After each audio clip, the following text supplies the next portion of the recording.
So hi everyone, it's Toby and welcome to my video today. Really quick sketch outside video. Had a wander around Toseland, found a really pretty row of houses and I decided let's sketch it. Don't forget I've got a new course up as well, so whilst you're watching this video find the link below and you can join me in a free 10-day sketching challenge. 10 days of fun sketches. So this is what I have with me today. This is my little IKEA Mala bag. It is really simple little box. It keeps all my stuff in, my normal watercolors, my little clicky pot for water, and a few different pens. Today what I'll be using is my normal set of watercolors. These two travel brushes, a size 6 round travel brush and a size 12 round travel brush.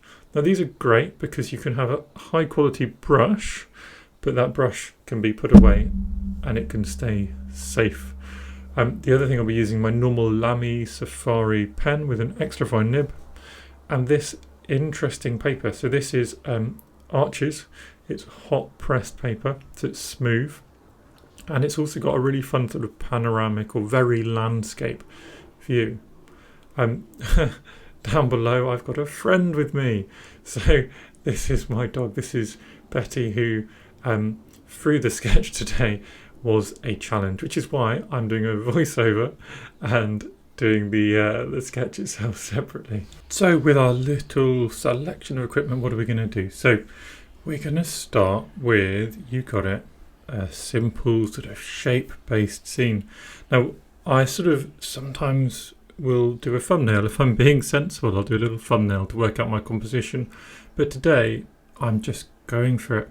And the way that I feel like I can get away with this is when our scene is kind of self-contained. So in this sense, what I mean is all these houses are linked together. So what I just need to do is think about how far across the page I'm going between each chimney. And then when I know I've got my 3 chimneys in, I know I've got my whole scene in.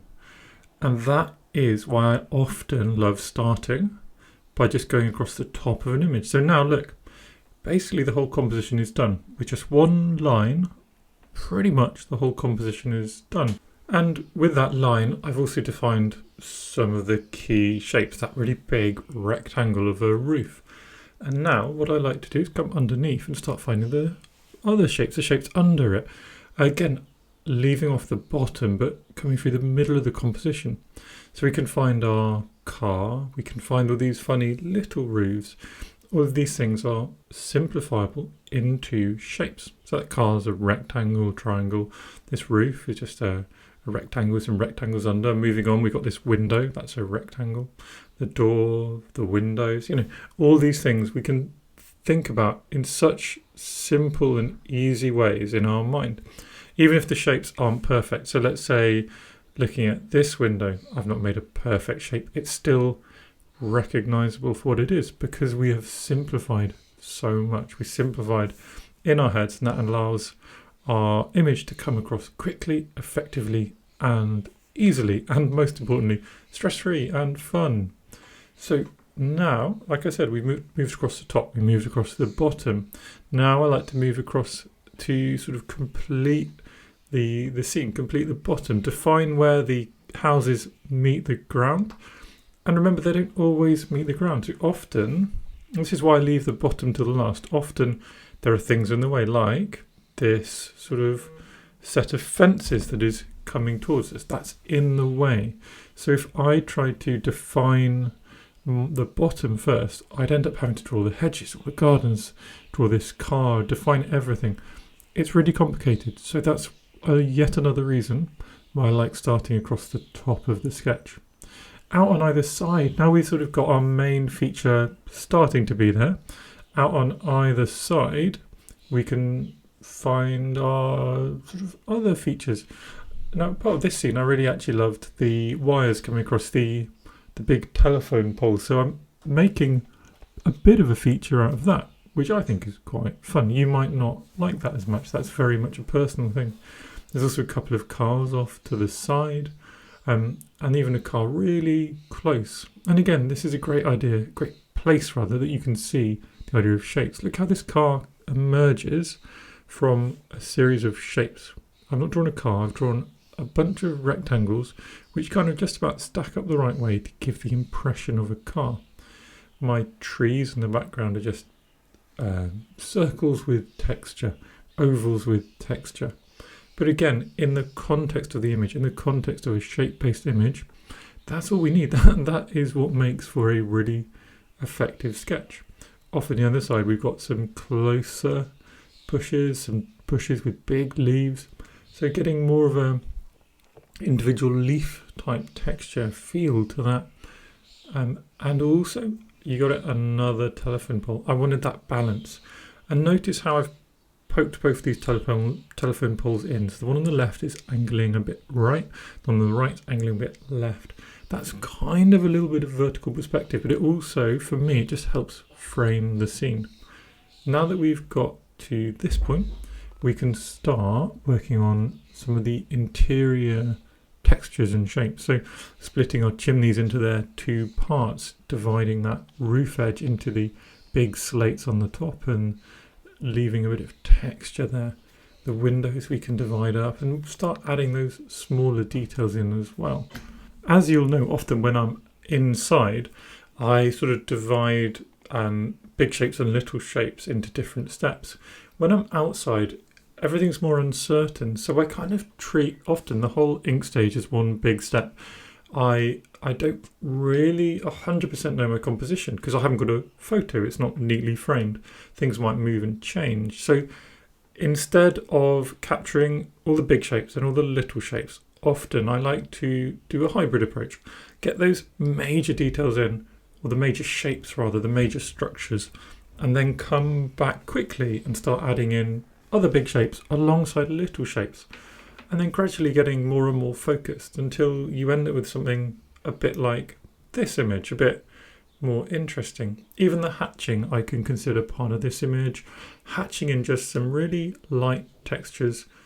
A really lovely way of simplifying as well is to use hatching like I am here. So to treat the image like layers. So we've got one layer which will have details. We've got the background layer which has got one direction of hatching. Then the foreground layer which has got another direction. And that just means we don't necessarily have to add colour.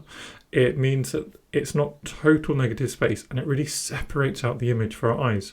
So hopefully you can already see how that simple hatching separates out planes. It pushes some things into the distance and some things forward. So now, time to grab out our watercolours and start step 2, splashing on those colours. So it took me a few times actually to work out how can I both film and have my colours and my water in sensible places. And so I spent a while being like, no, that's probably blocking the camera, that's probably causing shade. So excuse all the faffing. What I've got now is I've got my size 12 travel brush out. Got my colours down below, my water on the side, and hopefully you guys have still got a good view and I can still actually effectively paint. Starting off with a little bit of water, just a touch of water, which then means I can put my cobalt blue on, and that cobalt blue will paint itself. The cobalt blue will spread, splash, merge, do its thing. You can guide it around with a bit more water, touch in some splashes. And then I want to use that same blue to invoke the idea of light on my building, invoke the idea of reflections in those windows. So, same blue, touch it in a little bit and move around. So next, I want to contrast that. So I want something a bit warm in the building. So come in with some quinacridone sienna and then muted that down where there's a shadow. So on the left, a little bit of indigo, then back to quinacridone sienna. Again, really focusing on this being a loose wash of colour, really light, because I really like the ink work. And what I want to happen is I want the ink work to sing. And to do that, we let the colours enhance it, not take over it. This green is a mix of Cascade Green and Green Gold. And again, really lightly in a few places. I can leave most of that space I've hatched. So I'm just focusing on the places I haven't hatched initially. And later, maybe we add more green. Maybe we can work that out. Next up, some real warmth. We've got a lot of cool and mellow colours, those greens and those blues. Bit of Scarlet Lake, just to add a punch to the image. And again, loose, so just dragging it down, pulling the water down and just letting the colours have a free run at whatever they want to do. I want a bit more shadow again, a bit more shadow, because there's really harsh shadows and light in my view. And so a bit of indigo underneath the roof really does that very nicely for me. What you might notice is with that we lost some of that reflection, we lost some of that blue, so come in, touch a little bit of blue, cobalt blue back in the windows and a little bit of a splash elsewhere again as well. In the car, well, the car is not blue, but what I want to do is balance my colours around the image. So what I tried with that car was a little bit of phthalo blue. I wanted something bright and punchy. Now that phthalo blue is standing out too much with just the car, so that's why I added it to the sky, a couple of windows, and to the tree to the left. Again, it's all about balance of colours. It's not about realistic colours. We take an element of realism and we simplify it. So we take an element of realism, that's our light and our shadow, that's the green in the trees. That's the warmth of the building. But the warmth is what we need, not necessarily the exact colours, just the idea of warm red bricks. Now, having done that, I need to wait a while to let it dry. So you never know how long outside it's going to wait. I will see you in however long it takes. And actually today it wasn't too long. And also because I'm painting fluidly, I've come back while it's still quite wet. And you can see that now using my size 6 brush for step 3, the bolder colours. You can see that actually as I touch the colours in, they melt away, they melt and blend. All I'm doing with this size 6 brush is I'm getting more specific.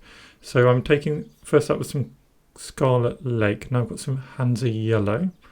And again, just making sure I use that Hansa Yellow in a few places because it's a new colour. Bit risky to use a new colour this late. So we need to make sure it's not just in one place. Then back with some more green. So this is actually a bit of Green Apatite Genuine. Again, a new colour. So using it in a few places. And then backing it up with that punchy and sort of deep and powerful Cascade Green. A few splashes. Again, we got all this negative space, but we can make it feel busy just with those really simple splashes. And that's all I need to do. So now I really do need to sit back, relax for a few minutes and let this dry. So we can come back stage 4, step 4, restructure with our ink. So you can probably tell now it's quite dry. You'll certainly be able to tell soon because look, I can draw pretty much all over it.